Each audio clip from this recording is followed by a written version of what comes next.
Morning students. आज जैसे हम नए चैप्टर से स्टार्ट लेंगे। जेनेटिक्स का पोर्शन है। जेनेटिक्स का पोर्शन हमारे पीएमसी के सिलेबस में शामिल है। जो जेनेटिक्स के जो टॉपिक्स होंगे वही हम इस चैप्टर में डिस्कस करेंगे। तो जेनेटिक्स के हवाले से जैसे ये लाइक आपको तस्वीर हमारे टेक्स्ट बुक के अंदर मौजूद है, वेरियस चैप्टर्स के अंदर शायद है, वेरियस बुक्स के अंदर। तो ग्रेगर जहान मेंडल की है, जिसे फादर ऑफ जेनेटिक्स कहते हैं। ग्रेगर जहान मेंडल फादर ऑफ जेनेटिक्स है। इसने पी प्लांट पे काम किया था और पी प्लांट पे उसके काम की वजह से उसे फादर ऑफ जेनेटिक्स करा दिया गया था। इससे पहले ये कोई आइडिया नहीं था कि कैरेक्टर्स एक जनरेशन से दूसरी जनरेशन में कैसे इनहेरिट होते हैं, किस पैटर्न के तहत होते हैं। तो इसने एक मॉडल पी प्लांट का, ऑर्गेनिजम्स का एक मॉडल लिया और उसके अकॉर्डिंगली उसने अपने एक्सपेरिमेंट किए, रिजल्ट्स दिखाई कि भाई इससे एक्सपेरिमेंट से ये रिजल्ट आती है, इसकी वजह से कैरेक्टरिस्टिक इस तरह से ट्रांसमिट होते हैं। तो ये पूरे जो है अपनी जो लाइक जितने भी रिसर्च वर्क था इसका पी प्लांट पे था, उसको डॉक्यूमेंट्स की सूरत में, उसको रिटन फॉर्म की सूरत में, मैथमेटिकल डेटा और स्टैटिस्टिकल डेटा की सूरत में ये लिख के दे के चला गया, बेचारा मर गया। और उसके बाद जैसे 1866 में इसकी डेथ हो गई। उसके बाद जो 1901 के अंदर इसके लॉस जो है देन वो सही साबित हुए, तो देन ये फादर ऑफ जेनेटिक्स करा दिए गए। बेसिकली ये कोई भी साइंस से इसका कोई जैसे रिलेशनशिप हो इस तरह से नहीं था। ये एक मॉन्क था, जिससे एक रिलीजियस जो लाइक जो प्लेस होती है उसमें जो वर्शिप करते थे, तो वो उसका जैसे रिलीजियस प्लेस का जैसे इंचार्ज था। साथ में कोई उसने एक पी प्लांट का गार्डन भी लगाया हुआ था और उसके लाइक डिफरेंट कैरेक्टरिस्टिक पे ब्रीडिंग करता रहता था, रिजल्ट देता रहता था। तो ये ऐसी बातें हमारे जैसे लाइक जैसे कि सिलेबस में तो नहीं है, बट हम इसकी जो है डिस्क्रिप्शन बता रहे हैं कि लाइक इसने किस तरह से काम किया था। आजकल तो हम जीन लेवल, मॉलिक्यूलर लेवल पे बात कर रहे हैं, बट शुरू में तो यानी यही मालूम नहीं था। आज से यानी 1901 से पहले जैसे ये भी मालूम नहीं था कि कैरेक्टर्स एक जनरेशन से दूसरी जनरेशन में कैसे इनहेरिट होते हैं और उनकी जो है ट्रांसमिशन कैरेक्टर्स की किस तरह से होती है, कौन से लाइक कैरेक्टर एक्सप्रेस होंगे, कौन से नहीं होंगे, इसके बारे में कोई मालूम किसी पर्सन को मालूम नहीं था। ग्रेगर जॉन मेंडल था जिसने पी प्लांट पे काम किया और उसकी जितनी भी इस तरह से जो रिजल्ट्स उसने एक्सपेरिमेंट की जो रिजल्ट्स आई उनको देन आगे लॉस की सूरत में उनको शक्ल दी और देन आगे भी इसके ऊपर जो काम होता रहा, किसमें जैसे कुछ यूनिवर्सल लॉज हैं, कुछ नहीं भी हैं, कुछ उसमें मॉडिफिकेशंस भी आई, चेंजेस भी आई, बट वो रिसर्च में हमेशा आगे नेक्स्ट जो एक्सपेरिमेंट होता है उसका एक नया ही कोई डायमेंशन होता है, नई बात जाहिर होती है। बट ये फर्स्ट पर्सन था जिसने जैसे इस सब्जेक्ट पे जेनेटिक्स पे जैसे एक्सपेरिमेंट इसके थे, इस वजह से इसे कहते हैं फादर ऑफ जेनेटिक्स। सबसे पहले अगर हम जेनेटिक्स को देखें, क्या है उसकी मीनिंग, क्या हो सकती है, डेफिनेशन क्या हो सकती है। जैसे लोअर क्लासेस में थोड़ा बहुत इसको पढ़ाते हैं, 9th क्लास की बायो में भी है, उसके बाद फर्स्ट ईयर में ये तो जेनेटिक्स की सेक्शन का लाइक कोई पोर्शन नहीं है, इंटर क्लासेस में है, बट काफी जगहों पे इसको पढ़ा भी होगा, नहीं भी पढ़ा होगा। शायद हम ऐसे ही इसको पढ़ेंगे, हम जैसे फर्स्ट टाइम पढ़ रहे हैं तो हमें समझ में आएगी। जेनेटिक्स को समझने के लिए थोड़ा सा सबसे पहले जैसे इसमें टर्मिनोलॉजी ज्यादा इस्तेमाल होती है, टर्म्स ज्यादा इस्तेमाल होते हैं। जब तक हम ये टर्म्स नहीं सीखेंगे, जब तक हमारी अप्रोच इन टर्म्स पे नहीं होगी, जेनेटिक्स नहीं समझ में आएगी। तो जेनेटिक्स समझने से पहले जनरल एक डेफिनेशन थोड़ा सा आप देखें तो उससे आप अंदाजा लगाएंगे कि जेनेटिक्स की सिग्निफिकेंस क्या है। जैसे genetics study of heredity and variations, study of heredity and variations. और हेरिडिटी क्या होता है, जैसे एक जनरेशन से कैरेक्टर्स दूसरी जनरेशन में जाते हैं, उस अमल को जैसे कहते हैं heredity. Transmission of characters from one generation to the next generation, एक जनरेशन से दूसरी जनरेशन में जो कैरेक्टरिस्टिक जाते हैं उससे हम कहते हैं हेरिडिटी कहते हैं। जाहिर है जब एक जनरेशन से दूसरी जनरेशन में कैरेक्टर्स जाते हैं, थोड़ी सी चेंजेस भी आती है उनके अंदर, वेरिएशंस भी आती है, जिसे हम कहते हैं वेरिएशंस। जेनेटिक्स किसकी स्टडी है, study of heredity and variation. Heredity क्या है, transmission of characters from one generation to the next generation. अब क्वेश्चन अराइज कि ऐसी जो ट्रांसमिशन ऑफ कैरेक्टर्स किसके जरिए होगी। जैसे इवन मेंडल को नहीं पता था कि ये ट्रांसमिशन ऑफ कैरेक्टर्स एक जनरेशन से दूसरी जनरेशन, जैसे हम कॉमनली एक एग्जांपल लेते हैं कि कैरेक्टर्स क्या होते हैं। जैसे फॉर एग्जांपल है कि characters are transferred from one generation to next generation. तो कैरेक्टर क्या है? तो हमारी बॉडी के अंदर जैसे ऑब्जर्वेबल जितने, जैसे हम देखते हैं कि कोई भी एक कैरेक्टर ट्रेट है, दैट इज कॉल्ड कैरेक्टर। जैसे फॉर एग्जांपल स्किन कलर है, पर किसी भी पर्सन का स्किन कलर है। जैसे हम देखते हैं अफ्रीकन पीपल जनरली, जिनके बारे में हमें पता है कि जनरली उनकी स्किन का डार्क स्किन होती है, तो ये भी एक तरह से ट्रेट है। किसी भी पर्सन के जैसे हेयर्स, जैसे अफ्रीकन पर्सन के हेयर्स जो करली होते हैं, ये भी एक ट्रेट है। तो हम देखते रहते हैं कि इन्हीं पर्सन्स ने एक जनरेशन से दूसरी जनरेशन तक तो उनकी स्किन की भी वही कलरेशन है, और हेयर्स भी जनरेशन आफ्टर जनरेशन वही सेम जो है कैरेक्टरिस्टिक आते रहते हैं एक जनरेशन से दूसरी जनरेशन में। तो हम कहेंगे कि लाइक स्किन की जो लाइक कलरेशन है वो एक कैरेक्टर है, वो एक ट्रेट है। एक जनरेशन से दूसरी जनरेशन में ये ट्रेट और कैरेक्टर कैसे जाता है? एक जनरेशन से दूसरी जनरेशन में ये ट्रेट या कैरेक्टरिस्टिक जाएगा जीन्स के जरिए। एंड जीन्स क्या है? जैसे जीन्स मेंडल को नहीं मालूम था, उसने कहा कि सर्टेन फैक्टर्स, जीन्स की जगह पे उसने लफ्ज इस्तेमाल किया कि फैक्टर्स की वजह से। उसको एग्जैक्ट नेचर ऑफ जीन का मालूम नहीं था, उसके पास यही आइडिया था कि लाइक कुछ ऐसे फैक्टर्स है जिनकी वजह से कैरेक्टर्स एक जनरेशन से दूसरी जनरेशन में कैरेक्टरिस्टिक को ट्रांसमिट करते हैं। बिकॉज इस वक्त जैसे हम कहते हैं कि जीन क्या है? डीएनए का एक सेगमेंट, टुकड़ा, पीस है, जिसके अंदर कैरेक्टरिस्टिक के लिए लाइक इंफॉर्मेशन मौजूद है। किसी भी कैरेक्टर, चाहे इवन एक सिंगल मॉलिक्यूल भी क्यों ना हो, उसका भी लाइक एक मॉलिक्यूल भी एक जीन रेगुलेटेड होता है। यानी जीन्स क्या है? नथिंग बट, जैसे हम कहें न्यूक्लियस है, न्यूक्लियस के अंदर क्रोमोसोम है, क्रोमोसोम्स के जो है किसके बने हुए? क्रोमोसोम्स डीएनए और प्रोटीन के बने हुए, डीएनए और प्रोटीन के बने हुए। तो डीएनए का एक स्पेसिफिक सेगमेंट या टुकड़ा जो होगा, उसके अंदर इतनी इंफॉर्मेशन होती है कि किसी एक वेरियस जीन्स होते हैं, हर एक जीन के अंदर एक अलग इंफॉर्मेशन होती है जो मीन्स उस कैरेक्टरिस्टिक को रेगुलेट करता है, ट्रेट को रेगुलेट करता है एक जनरेशन से दूसरी जनरेशन में वो सबब बनता है। अब नाउ क्वेश्चन अराइजेस कि लाइक जैसे सेक्सुअली रिप्रोड्यूसिंग ऑर्गेनिजम्स होते हैं, जिनके अंदर सेक्सुअल रिप्रोडक्शन होती है, तो उसमें जैसे आपको पता है कि कोई भी ऑर्गेनिज्म जैसे diploid organism 2n, double N, 2n, तो यदि उसमें एक जो इंफॉर्मेशन है, जैसे आप देखें, आपने मेनी टाइम्स पढ़ा होगा कि किसी भी नए ऑर्गेनिज्म की स्टार्ट है या शुरुआत है वो कहाँ से होती है? एक सिंगल सेल से होती है, और सिंगल सेल का यकीनन आपको नेम याद होगा, जाइगोट होता है।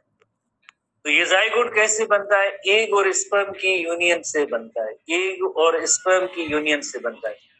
जिसे एक parent, male parent sperm contribute कर दे, फीमेल पेरेंट एक सेल। तो यानी जो इंफॉर्मेशन जैसे स्पर्म में भी मौजूद है 23 क्रोमोसोम, उनके भी जीन्स है 23 क्रोमोसोम एक सेल के, उनके अंदर भी एक इंफॉर्मेशन होती है। देन एग एंड स्पर्म की यूनियन जब होगी तो उसके रिजल्ट में वापस एक डिप्लॉयड ऑर्गेनिज्म बनेगा। तो उसमें जैसे नंबर ऑफ क्रोमोसोम कितने हुए? 46 हुए। 23 ह्यूमन बींग की बात करें, ह्यूमन बींग में तो नंबर ऑफ क्रोमोसोम 46 हो गए। तो उसमें जैसे आप देखें कितने सेट है, एक सेम कैरेक्टर ट्रेट, उसके सेट कितने? एक फादर साइड से इंफॉर्मेशन आ रही है, एक मदर साइड से इंफॉर्मेशन आ रही है, उससे एक न्यू और यंग वन जैसे ऑर्गेनिज्म बना रहा है। तो यानी हम कहेंगे जीन्स जो है पेयर की सूरत में, किस सूरत में होते हैं? पेयर की सूरत में। एक जीन कहाँ से आता है? फादर साइड से, एक मदर साइड से आता है। अब क्वेश्चन अराइजेस, अब कौन सा जीन जैसे एक्सप्रेस होना है, ये आगे हम आते हैं। तो हमें ये मालूम होना चाहिए कि जीन्स जो है पेयर की सूरत में होते हैं, एक फादर साइड से इंफॉर्मेशन, मदर साइड से आती है। तो जितने भी ऐसे सेक्सुअली रिप्रोड्यूसिंग ऑर्गेनिज्म है उनमें सब में ऐसे ही होता है। पेरेंट्स उनके जैसे एक मेल पेरेंट स्पर्म कंट्रीब्यूट करते हैं और फीमेल पेरेंट्स एक सेल कंट्रीब्यूट करता है, देन उनकी कॉम्बिनेशन होती है। तो उसके बाद यही कैरेक्टरिस्टिक एक्सप्रेस होने, कौन से होने, ये सारी चीजें इस लाइक आज के हवाले से जो हम टर्म्स, सिर्फ टर्म्स पढ़ेंगे, समझेंगे कि मेंडल ने किस तरह से जो है अपना काम किया था, उसमें कौन सी टर्मिनोलॉजी यूज की थी, लॉज कैसे उनके बने, ये आज हम बेसिक फंडामेंटल टर्म्स सीखेंगे। उसके बाद आहिस्ता आहिस्ता इनके लॉज की तरफ आते जाएंगे, ये सारी चीजें। सबसे पहले थोड़ा हमें एक आइडिया होना चाहिए कि जेनेटिक्स क्या है। Transmission of characters from one generation to next generation. जब कैरेक्टरिस्टिक की ट्रांसमिशन होती है तो थोड़ी बहुत वेरिएशंस भी होती है, तो इसे हम कहते हैं हेरिडिटी एंड वेरिएशंस की स्टडी को हम कहेंगे हेरिडिटी एंड वेरिएशंस की स्टडी को जेनेटिक्स कहेंगे। और जेनेटिक्स के अंदर जैसे कैरेक्टरिस्टिक की ट्रांसमिशन किसके जरिए होगी, जीन्स के जरिए होगी। तो जीन्स का यानी मेंडल को नहीं मालूम था, तो हम आहिस्ता आहिस्ता जैसे ये डिस्कवरी तो डीएनए की डिस्कवरी 1950 से हुई है, तो ये तो 1901 का जो काम है ग्रेगर जॉन मेंडल जिसने लाइक जैसे फादर ऑफ जेनेटिक्स 1901 में करा दिया, उस काम तो इसका उससे पहले 1866 में इसकी डेथ हो गई थी। यकीनन उस वक्त इतनी जो साइंस है उसमें जैसे एडवांसमेंट नहीं थी। अब जिस तरह से मालूम हो रहा है कि genes are located on chromosome. तो बहरहाल तो हम आते हैं डिस्कस करते हैं कि लाइक हमें सिर्फ पीएमसी के सिलेबस पे फोकस रहना है, पीएमसी के सिलेबस में कौन सी चीजें किन चीजों को डिस्कस करना है, तो चैप्टर के अंदर उन्हीं चीजों को हम डिस्कस करेंगे। सबसे पहले हम आते हैं कि लाइक हमारे सिलेबस में जेनेटिक्स के हवाले से कौन सी चीजें शामिल है। जेनेटिक्स के हवाले से हमें इस पूरे पीएमसी के सिलेबस में क्या क्या पढ़ना है।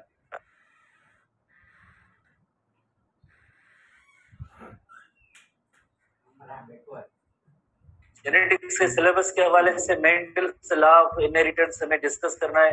ग्रेगर जॉन मेंडल उसका वर्क उसने किस तरह से एक्सपेरिमेंट परफॉर्म किए थे, देन मेंडल का एक्सपेरिमेंट किस पे था, उसके बाद एक्सपेरिमेंट के हवाले से एक सिंगल ट्रेट इनहेरिटेंस है, Mendel's principle of inheritance, inheritance of two traits, law of independent assortment और scope of independent assortment and variation, statistics and probability relevant to genetics हम डिस्कस करेंगे। ठीक है, तो ये जैसे नंबर 1 सिलेबस में नंबर 1 पॉइंट है जिसमें ये सारी चीजें हमें डिस्कस करेंगे। नंबर 2 पॉइंट है मल्टीपल अलील्स, मल्टीपल अलील है gene linkage and crossing over, sex linkage in Drosophila, sex linkage in human being, genetics of haemophilia discuss करनी है। और ये लर्निंग ऑब्जेक्टिव पीएमसी के हवाले से लर्निंग सेम है तकरीबन पॉइंट्स। लर्निंग ऑब्जेक्टिव यानी associated inheritance with laws of Mendel के लॉ को देखना है। इसी तरह से explain law of independent assortment using suitable example, वही सेम मौजूद है। Describe the terms gene linkage and crossing over, explain how gene linkage counts independent assortment crossing over, ये सेम आगे चीजें मौजूद है। कंसेप्ट ऑफ सेक्स लिंकेज मौजूद है इसमें, sex linkage briefly describe inheritance of sex linked traits, जैसे ये हीमोफिलिया है तो डिस्कस करेंगे। Analyse the inheritance of haemophilia, तो ये सारी सेम चीजें तो जो हमारे पीएमसी के सिलेबस में ये सिलेबस है। एक मेंडल्स लॉज को देखना है, multiple allele, gene linkage and crossing over, sex linkage in Drosophila and sex linkage in human being example लेना है हीमोफिलिया का। ये हमारे टॉपिक्स है। तो इन टॉपिक्स में जाने से पहले अब जो है नेक्स्ट हम आते हैं ग्रेगर जॉन मेंडल का जैसे वर्क है वो किस तरह से था और कौन सी टर्मिनोलॉजी मेथडोलॉजी उसमें यूज की गई। तो जैसे ये बुक्स में मौजूद है, science of genetics originated in the year 1901 के अंदर इसके लॉज को रीडिफाइन किया गया और उसके बाद इसको फादर ऑफ जेनेटिक्स करार दिया गया। ऑस्ट्रेलिया नहीं, एक ऑस्ट्रिया मुल्क है, कंट्री, उसका मॉक था जिसका नेम था Gregor John Mendel. Mendel was the first who successfully explained the mechanism of inheritance, यानी एक जनरेशन से दूसरे जनरेशन में कैरेक्टर्स कैसे ट्रांसफर होते हैं, इनहेरिट होते हैं, उसकी मैकेनिज्म इस मेंडल ने बताई थी। इसके रिसर्च वर्क था पी प्लांट में पाइसम सैटिवम पे, पाइसम सैटिवम जिसे गार्डन पी कहते हैं, पाइसम सैटिवम गार्डन पी पे इसका जो है काम था। Commonly called garden pea, commonly called garden pea, इस पे जो है पी प्लांट पे इसका वर्क था, काम था। पी प्लांट को सिलेक्ट क्यों किया उसका भी हम जैसे डिस्कस करेंगे कि दूसरे किसी ऑर्गेनिज्म पे इसने काम नहीं किया, पी प्लांट पे क्यों किया ये भी डिस्कस करेंगे। इसके एक्सपेरिमेंट में इतनी इसकी जो सक्सेस क्यों हुई इस पे भी आज देखेंगे, फिर टर्म्स देखते हैं। तो नेक्स्ट हम आते हैं कि लाइक पी प्लांट पे इसकी जो है ये बुक की पॉइंट नहीं है बट ये जनरल डिस्कशन है कि पी प्लांट इसने क्यों सिलेक्ट किया था। और यकीनन आप जैसे ये क्लास खत्म होगा तकरीबन मैसेजेस भी काफी आएंगे। आज का टॉपिक बिल्कुल नहीं समझ आया, तो ये भी मैं पहले से तैयार हूँ। आज का टॉपिक बिल्कुल नहीं समझ में आया बिकॉज जेनेटिक्स को एक दिन में नहीं समझ में आएगी। जेनेटिक्स यहाँ से आप जैसे नहीं समझेंगे, आपको इसमें खुद मेहनत करनी होती है। जब खुद प्रैक्टिस, ये मैथमेटिक्स की तरह है, जब आप खुद मैथमेटिक्स की जैसी प्रैक्टिस नहीं करेंगे तो नहीं समझ में आएगा। बिल्कुल इसी तरह से आप समझें, जैसे अगर आप डिवीजन है, मल्टीप्लिकेशन है, उसके तो प्रोसीजर बताएंगे, बट टेबल्स कौन याद करेगा? उसके टेबल्स याद स्टूडेंट को करने होते हैं। फार्मूला कौन याद करेगा? हम तो समझाएंगे ये इसका फार्मूला, याद अगेन स्टूडेंट करेंगे। तो पहले दिन में भी जैसे एक्सपेक्ट करें कि जेनेटिक्स समझ में आ जाएगी, नहीं होगा।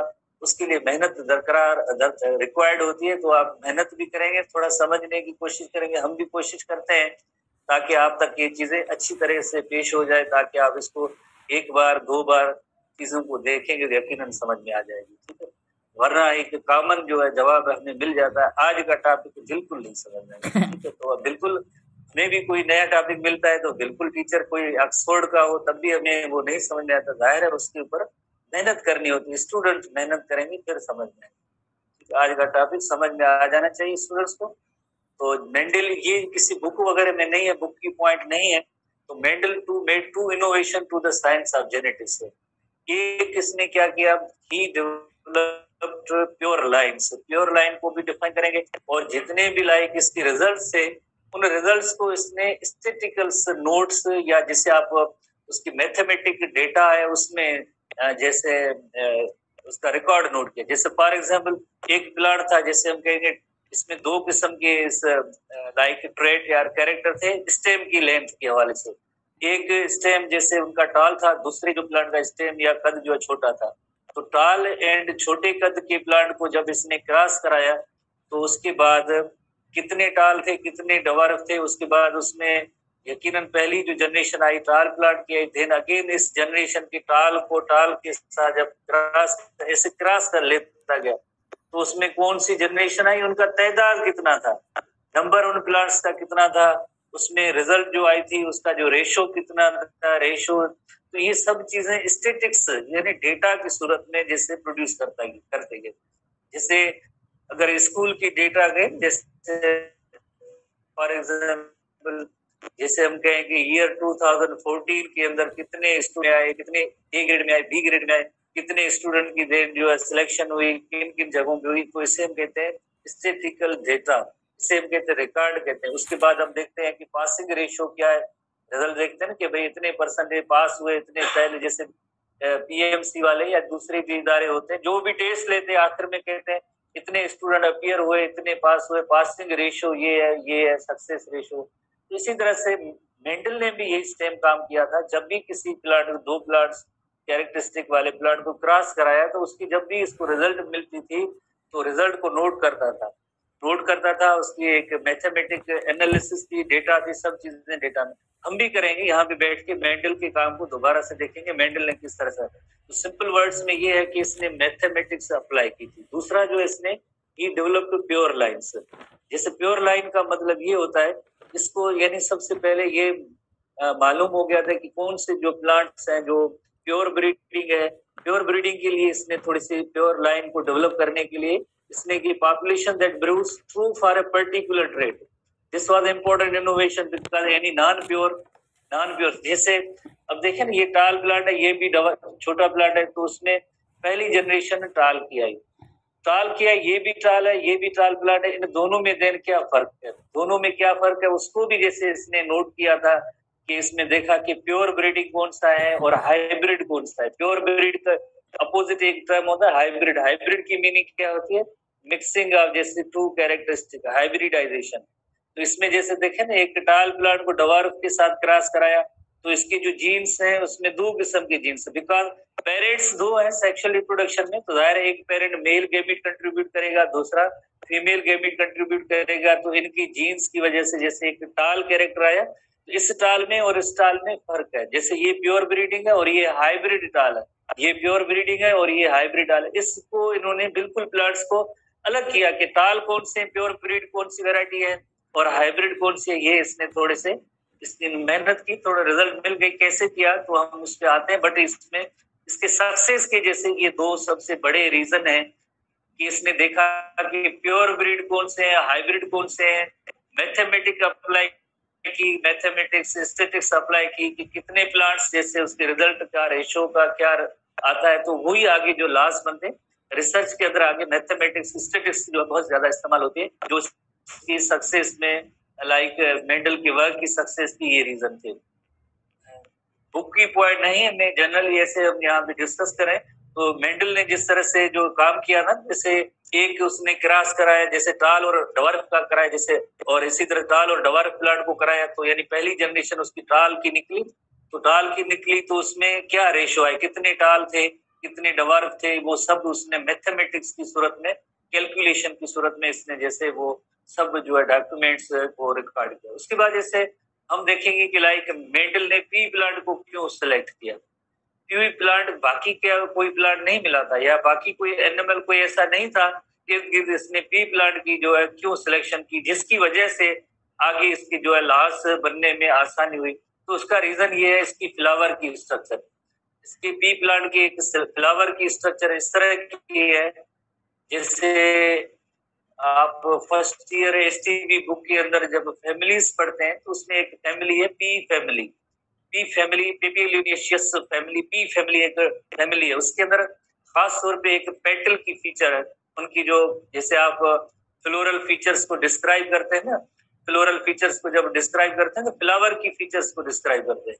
उस पेपियोलिनेशियस करोला के अंदर एक स्पेसिफिक एक अरेंजमेंट होती है। अगर किसी को मालूम है कि वो उस पेटल के अंदर क्या खास अरेंजमेंट है, कोई स्टूडेंट बता सकता है? ऐसे ना कहेंगे हमने नहीं पढ़ा था, हमने तो फर्स्ट ईयर में पढ़ा ही नहीं था। अगर मालूम है तो बता दें। पी प्लांट की एक करोला की खास फीचर है, तादाद भी उसने उस फैमिलीज के अंदर मौजूद है कि पेटल्स की तादाद कितनी होती है, क्या अरेंजमेंट है। पेटल्स जो शोई पार्ट होता है, अट्रैक्टिव पार्ट है। यासिन साहब कोई यार नहीं यार, पी फैमिली के अंदर जो पेटल्स होती है उनमें उनकी तादाद 5 होती है। एक बहुत ही बड़ी पेटल होती है, एक बहुत ही बड़ी पेटल होती है। उस पेटल का नेम होता है स्टैंडर्ड और वैक्सिलम। उस पेटल का नेम होता है स्टैंडर्ड या जिससे वैक्सिलम कहते हैं। टोटल 5 जो है पेटल्स होती है, जिसमें एक पेटल होती है जो बड़ी है, शोई है, कंस्पिकुअस है। जैसे ये पेटल आपको नजर आ रही है, बहुत ही बड़ी पेटल है। इसी तरह से 2 पेटल्स ऐसी होती है जो साइड में होती है, छोटी पेटल्स हैं जिन्हें हम कहते हैं विंग कहते हैं। जैसे ये विंग होती है, 2 विंग्स होती है।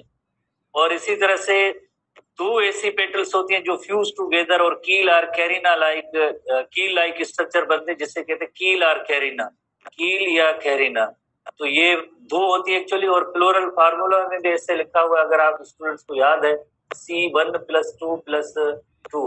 ये आपको जेनेटिक्स से आप इसका रिलेशन ना बताएं कि ये क्या है, हमें नहीं समझ में आया। मैं आपको फर्स्ट ईयर की पॉइंट याद दिला रहा हूँ कि इस तरह की पेटल होती है, जैसे बहुत ही बड़ी पेटल, लार्ज, शोई, कंस्पिकुअस, जो बाकी सारी स्ट्रक्चर के ऊपर कवर देके यानी उसमें प्रेजेंस मौजूद है। उस पेटल का नेम है स्टैंडर्ड और वैक्सिलम। 2 एक दूसरे से अलग होती है जिन्हें कहते हैं विंग्स कहते हैं, और 2 फ्यूज टुगेदर जिसे कहते हैं कील आर कैरिना। तो इस पेटल की खास बात क्या थी, मेंडल को शायद मालूम ना हो। पेटल की खास बात यह है कि इसके अंदर सिर्फ और सिर्फ सेल्फ पोलिनेशन हो सकती है, क्रॉस पोलिनेशन नहीं हो सकती है, क्योंकि बाकी जो मेल फीमेल रिप्रोडक्टिव स्ट्रक्चर है वो सब इसके अंदर जो छुपी हुई है। क्रॉस पोलिनेशन की मीनिंग होती है जैसे बाहर से कोई पोलन ग्रेन आए, इसी प्लांट को आके स्टिग्मा पे आके लैंड करे, पोलिनेशन हो, देन फर्टिलाइजेशन हो, एग स्पर्म की यूनियन हो, ऐसी पॉसिबिलिटी नहीं थी।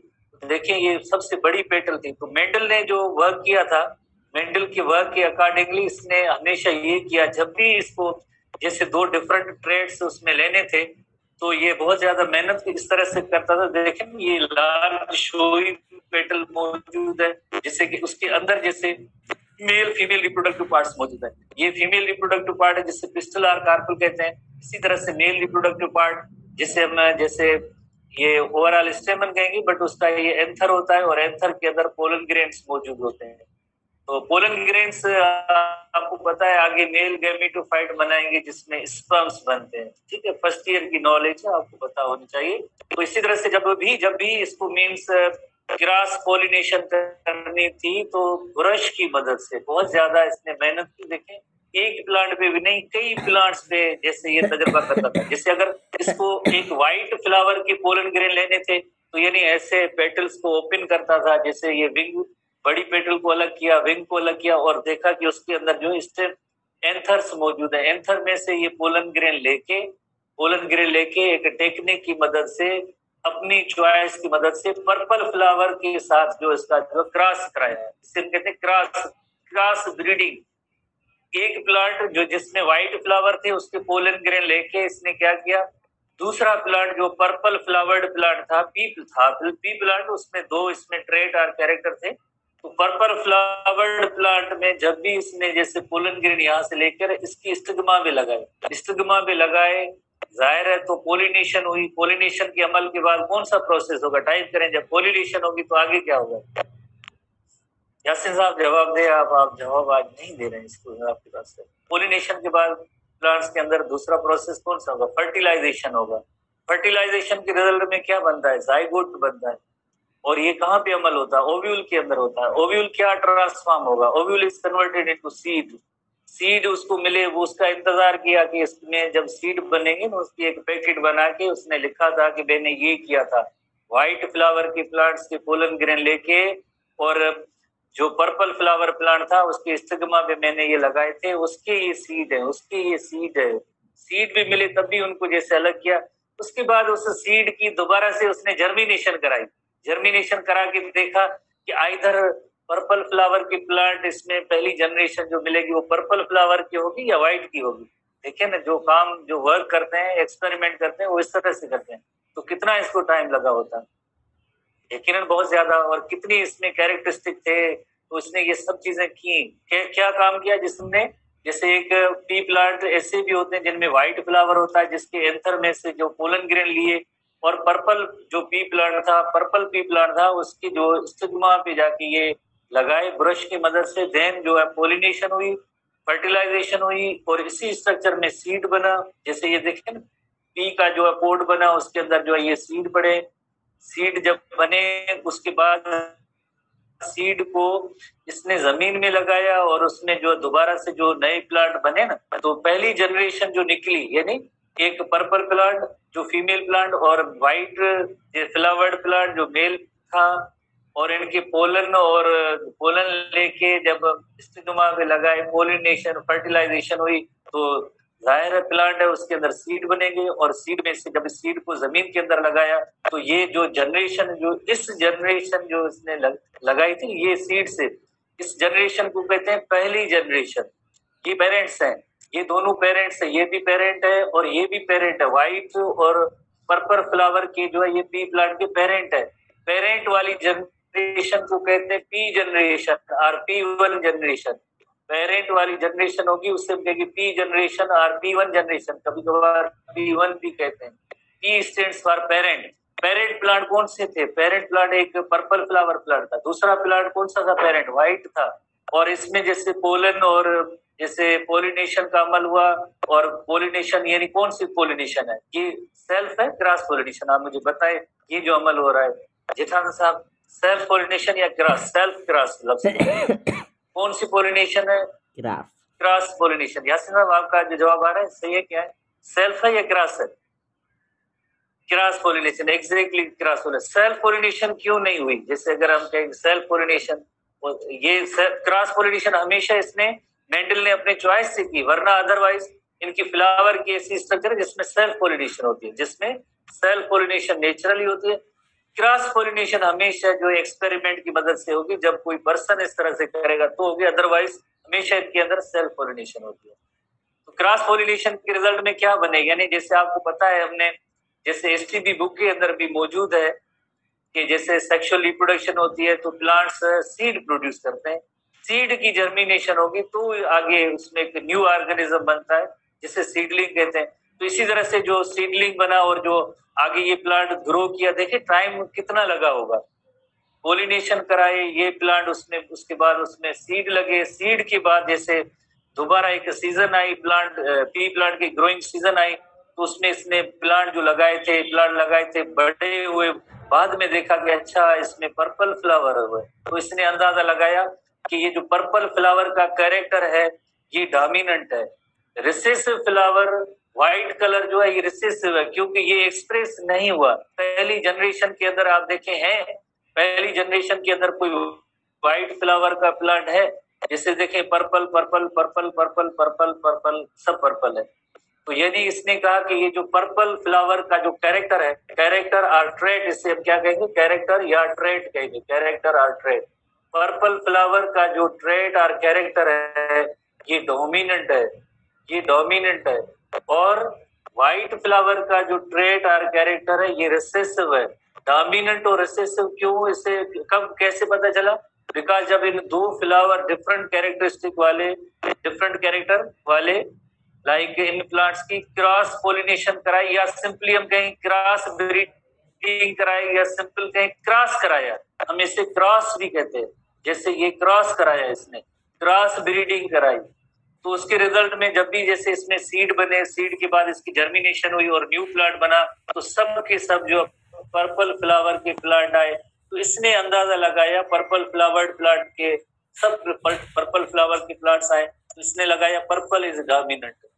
यानी जो पहली जनरेशन के अंदर कैरेक्टर आया उसके लिए इसने कहा कि ये डोमिनेंट होगा। जो पहली जनरेशन में एक्सप्रेस ना हो सका वो रिसेसिव हो गया। तो इसके बाद ही इसने व्हाइट के लिए, वरना शुरू में तो पता नहीं था कौन सा डोमिनेंट है कौन सा रिसेसिव है। शुरू में मेंडल को नहीं पता था। मेंडल ने यही देखा कि पी प्लांट के अंदर जो है दो किस्म के फ्लावर्स मौजूद हैं, दो किस्म के कलर्स वाले फ्लावर मौजूद हैं। एक पर्पल फ्लावर के कलर्स के जो प्लांट मौजूद है, दूसरे व्हाइट के।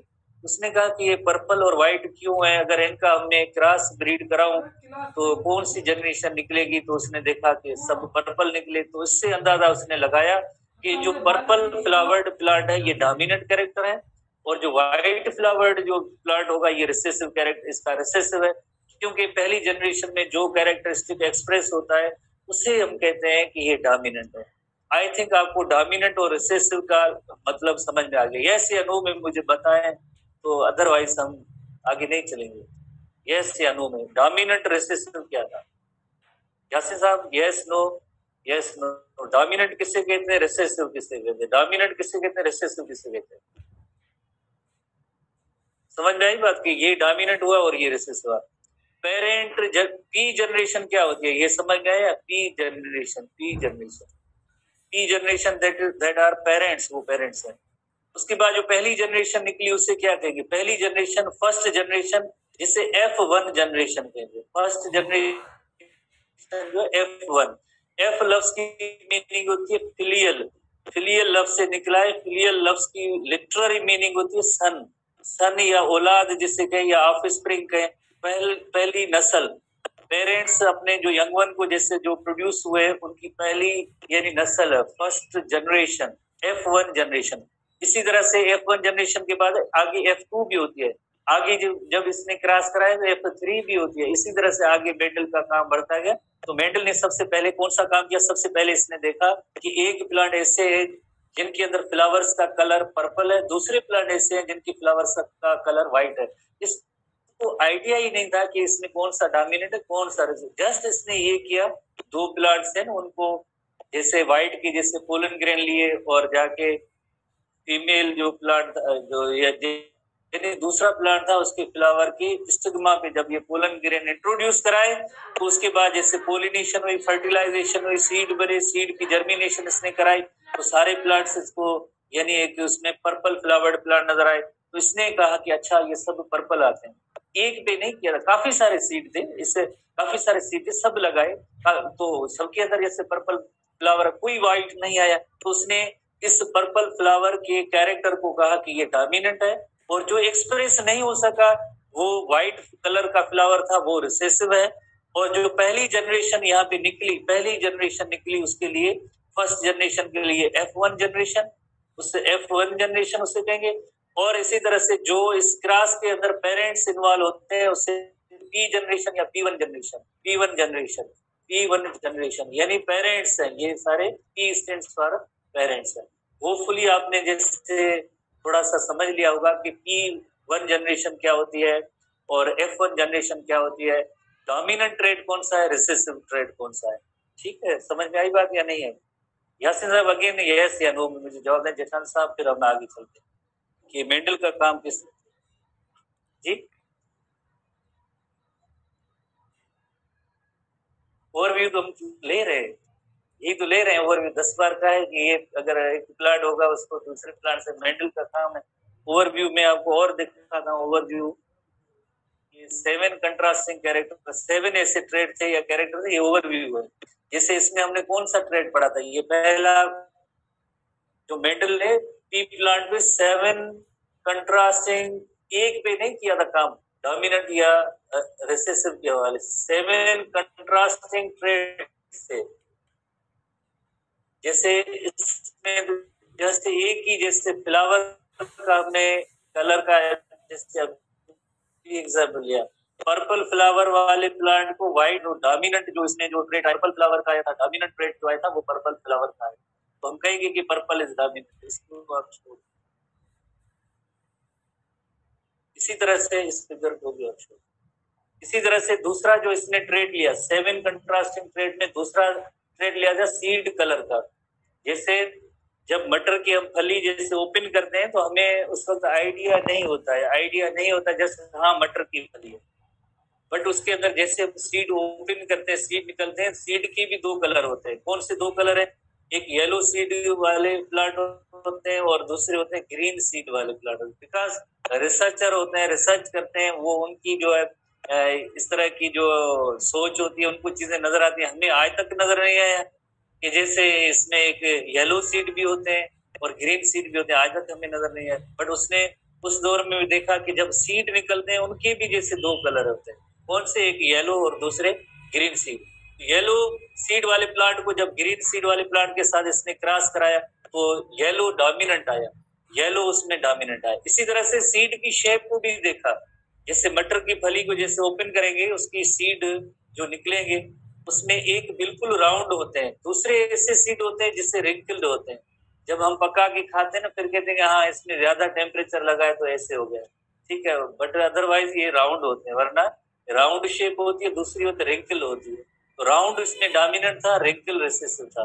इसी तरह से इसने पोड का कलर, पोड कहते हैं मटर की फली को कहते हैं, पोड के कलर उस पर भी तजर्बा किया था कि यानी एक प्लांट ऐसा जिसकी पोड या फली का कलर ग्रीन था, उसको दूसरा भी एक पोड की, जैसे ये तो हमें मालूम नहीं है बिकॉज ये एग्रीकल्चर साइड क्रॉस पे भी हम देख सकते हैं, तो उसमें जो है येलो कलर की पोड थी। तो जब ग्रीन पोड वाले प्लांट को येलो पोड के साथ क्रॉस कराया, अगेन रिजल्ट ग्रीन की आई, तो उसने कहा कि green pod is dominant characteristic.